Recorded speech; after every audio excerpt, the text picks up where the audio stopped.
бұл сөйлемнің авторы Джеки Чан ба білмеймін, бірақ ең бірінші Джеки Чаннан естігем. Мүмкін басқа бір кісі, мүмкін бүкіл әлемде танымал сөз бе екен. Былай айтады да, кітап оқитын адам телевизор көретін адамды әрқашан басқарады дейді. Немесе телевизор көретін адамдар кітап оқитын адамға жұмыс жасайды деп. Ең бірінші Джеки Чаннан естіген бұл сөзді. Менің ойымша өте мықты сөз, себебі қазіргі заманда ел жұрт кітап оқымай кетті ғой. Мысалы барсақ, киноны бәріміз жақсы көреміз мысалы да. Немесе TikTok'ты отырып алып, күніне 15 секундтық видеолармен допаминдарымызды бірде оятып, бірде кетіріп, солай жатқан жақсы көреміз. Уақытты бостан босқа өткіземіз, бірақ кітап оқымаймыз. Бірақ менің ойымша, кітап оқитын мен кітап оқымайтын адамдардың арасында фундаментальный ерекшелік бар. Біріншіден, жай ғана адамдардың мінезіне қарайтын болсақ, кітап оқитын адам ол фокус ұстай біледі. Ал фокус деген менің ойымша кез келген адамның жетістікке жетуіне бірден бір әсер ететін қабілет. Бір дүниеге мысалы 15 минут, 20 минут, 1 сағат фокус ұстай алу өте үлкен еңбекті талап етеді да. Және сен егер де біз оны үйреніп алсақ, ондай қабілетті біз кез келген салада қолдана аламыз. Бұл бір. Екіншіден, айналамыздағы адамдарға қарайтын болсақ, кітап оқитын адамдар мен кітап оқымайтын адамдардың айырмашылығын бір көзбен қарауға болады. Себебі айтылып тұрған сөздерінде, олардың эрудициясында, дүниетанымында, тіпті мынау рухани көзқарастарында бірнеше ерекшелік болады. Кітап оқитын адам сол кітап арқылы, сол кітапты жазған адамның, авторының бүкіл өмірлік тәжірибесін көре алады. Немесе сол автордың мысалы бүкіл өмір бойы ойлана келе бір ойды түйіп, жеткен дүниесін кітап арқылы жазады. Ал біз кітапты оқимыз да, соны түсінеміз. Қандай керемет та. Ал кітап оқымайтын адам бір ғана ойды бүкіл өмір бойы сүріп жету керек болады да. Біраз айырмашылық бар. Кітап оқитын адам миллиондаған, мыңдаған өте керемет ойды жүрегіне, көңіліне түйеді.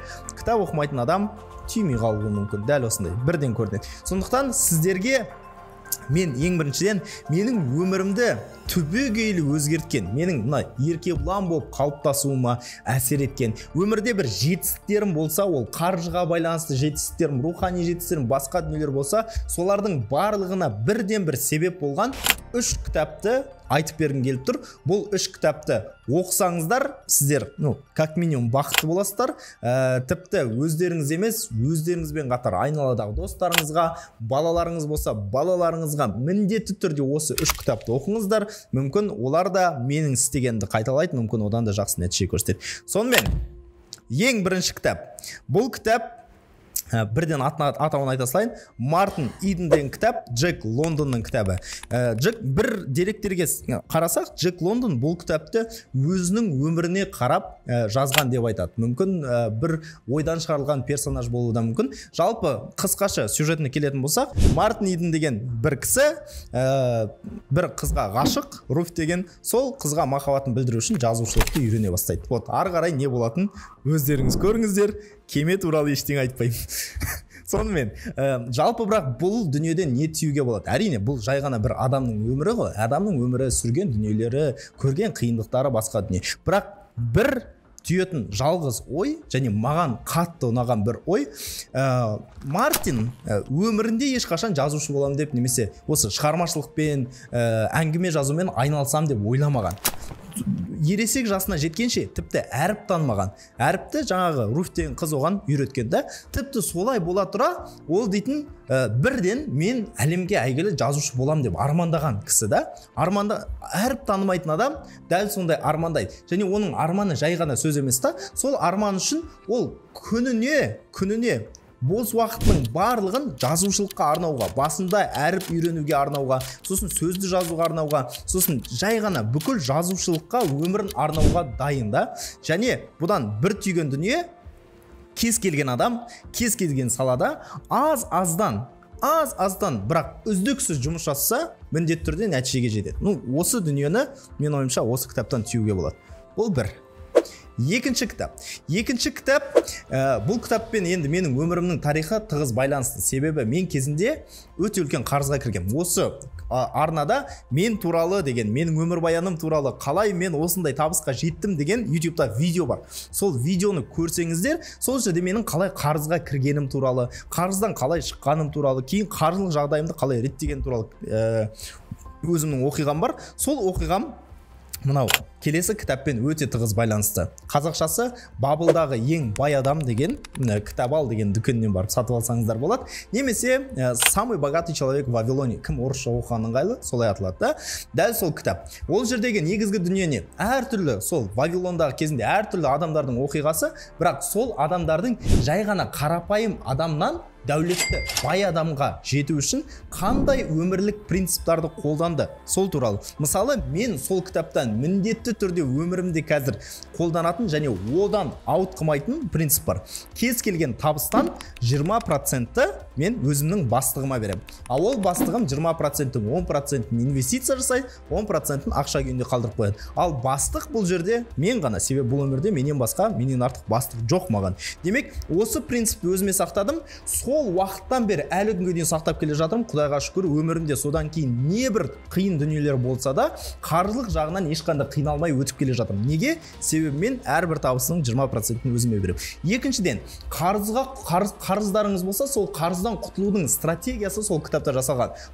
Қадам-қадаммен, бірінші қадам осылай жаса, екінші қадам осылай жаса, қадамдармен. Бірақ бұл ғана емес, ол кітапта одан бөлек әлі тағы өте көп ереже бар. 1916 демей қойын, как минимум 10 ереже табасыздар. Дәл осындай өмірлеріңізге принцип ретінде ұстанатын. Сондықтан, егер де сіз қаржы жағынан тәуелсіз болғыңыз келсе, бай болғыңыз келсе, дәулетті болғыңыз келсе, менің ойымша бұл кітапты қалай оқымауға болады түсінбей, өзіңіз оқыңыз, туыстарыңызға оқыңыз, балаларыңызға міндетті түрде оқыңыз, лажы болса ата-анаңызға да бүйтіп оқисыңдар ма деп көрсетіп қоюға тырысыңыздар, туған күндеріне сыйлаңыздар. В общем, тема кітап, ешқашан өкінбейсіздер. Үшінші кітап Кен Хонданың «Тайная жизнь денег» деген. Қазақшасын шыны керек таппадым. Не туралы? Бұл кітапта біз ат айтып тұрған сияқты ақшаның құпия өмірі туралы айтамыз. Қысқаша анандай айтатын болсақ, оказывается, ақшалар ол бақытты ақша және бақытсыз ақша болып бөлінеді екен. Қазір мен эзотерикаға бірдеңе кетіп қалды деп ойламаңыздар. Жалпы метафора қандай? Бақытты ақшалар олар адамға алғыспен келген ақша. Бақытсыз ақша ол анандай болады ғой, бергің келмей, жадный болып, ой, осы ақшаны беке бердім, солай келген ақшалар.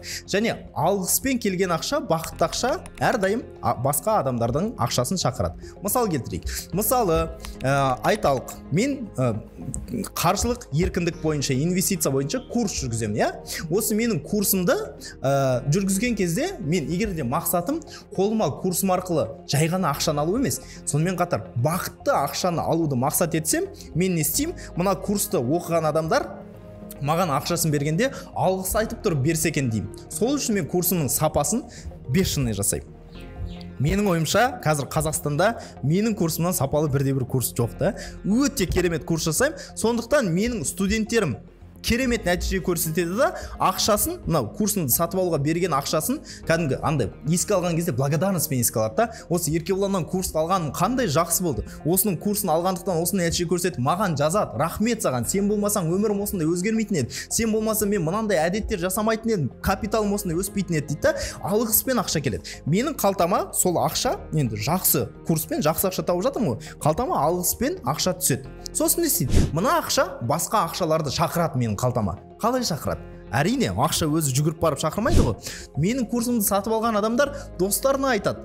Еркебұланның курсы тема, оқыңдар, одан керемет нәтиже көрсетесіңдер деп. Демек, бақытты болып кеткен адам ақшасын маған береді ғой. Мына бақытты ақшам, оның достарының да ақшасын менің қалтама шақырады. Олар да менің курсымды сатып алады. Ертең олар мықты нәтиже көрсетті, олар да көбірек шақырады. Яғни мен неғұрлым бақытты ақшаны жинағым келсе, соғұрлым мен бай бола бастаймын. Представьте, бақытсыз ақша болса. Анау курсын береді да, бірақ маған ақшамды қайтарып бер деп артымнан қалмай жүреді. Мен ақшаны оған қайтармай қойсам, ертең айтады, Еркебұлан оны оқымаңдар. Оның курсы вообще сапасыз, ақшасын қайтара алмайды. Сондай жамандайтын болса не болатын еді? Менің мына қалтамда бақытсыз ақша жиналады, ал бақытсыз ақша басқа ақшаларға айтады. Бұл жаққа келмеңдер, бұл жаққа келсеңдер бақытсыз боласыңдар дейді. Сол үшін менде клиент қалмайтын еді. Құдайға шүкір, мен қалтама қазір бақытты ақшаны жинаймын, мына бір кітаптың арқасында. Бұл бір ғана ой. Бұл кітаптың ішінде әлі талай ой бар. Адамдардың қаржыға байланысты менталитеттері, ұстанымдары, психологиялық травмалары қандай болады, осылардың барлығына терең үңілсеңіз болады. Дәл осы кітапты міндетті түрде оқыңыздар. осы видеода күшті комментарий жазған адамға сыйлап жіберсем де болады да. Жалпы осы кітапты күштілеп тұрып бір андай мен айтқан кітаптардың біреуін оқыңыздар, немесе қаржыға байланысты осы видео туралы бір керемет бір комментарий жазыңыздар, и ұнайтын адамға осы кітапты сыйлап Қазпочта арқылы жіберемін сіздерге. Все, осымен менің ойымша кез келген адам оқу керек 3 кітаптың тізімі бітеді. Ары қарай алып қосар дүниелеріңіз болса комментарийға жазып қойыңыздар. Осы YouTube каналға тіркеліңіздер. Әлі кітап туралы ғана емес, жалпы қаржы, өзін-өзі дамыту туралы ақпарат өте көп болады. Көріп жүріңіздер. Менің Instagram парақшама тіркеліп қойыңыздар. Ақша, инвестиция туралы, менің ашық портфелім туралы осы Instagramнан көрсеңіздер болады. В общем, давайте бірге болайық, дамиық.